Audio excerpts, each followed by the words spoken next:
Par un jour gris et pluvieux, un garçon aux pieds nus et tremblant de froid luttait pour pousser un vieux chariot à glace.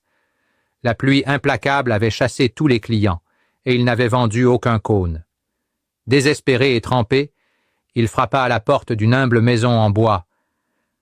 Une jeune fille, âgée de 16 ans, avec une expression aimable, répondit. La voix entrecoupée, l'enfant supplia.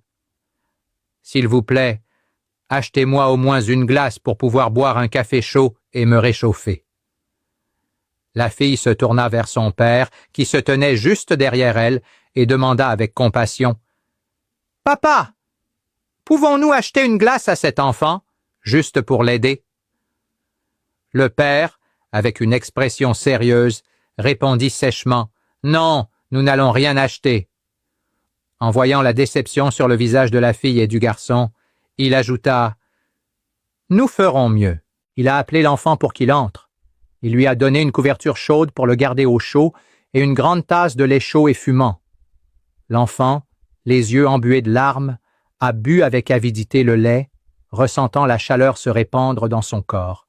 En disant au revoir, déjà réchauffé et le cœur rempli de gratitude, il a regardé la jeune fille et a dit « Les larmes maintenant de gratitude, Dieu me donnera encore la force pour pouvoir te rendre ce que tu as fait pour moi. » Et il est parti.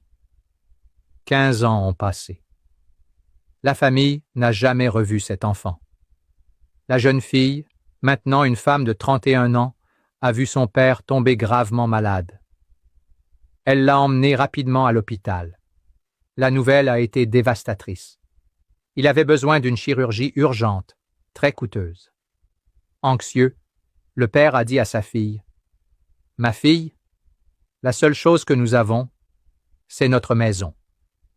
Si je dois vendre la maison pour payer l'opération, je préfère mourir. Cette maison est tout ce que je peux te laisser. » Ali, lui-même, face au médecin qui les soignait, dit ces mots.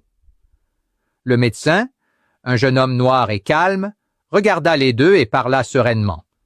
« Faisons ce qui est juste. Nous opérons votre père et sauvons sa vie. Ensuite, nous verrons comment le paiement sera effectué. » L'intervention chirurgicale fut réalisée avec soin et fut un succès. Le père fut sauvé.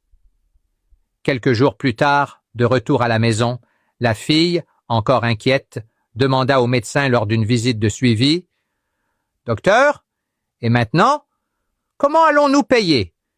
Il répondit avec un sourire doux « Ne vous inquiétez pas.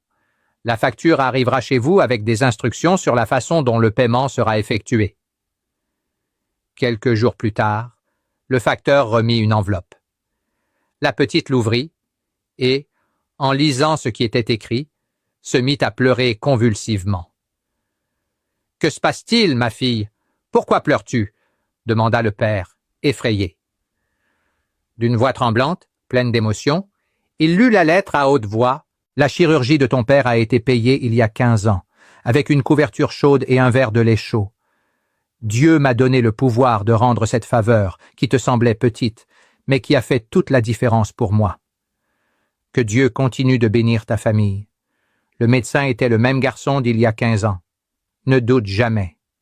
L'univers est gouverné par des lois, et l'une d'elles est la loi de la cause à effet. Tout ce que tu sèmes, tu le récolteras.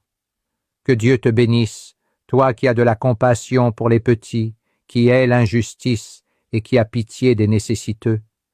Dieu remplira ton cœur et tu seras heureux jusqu'au dernier jour de ta vie.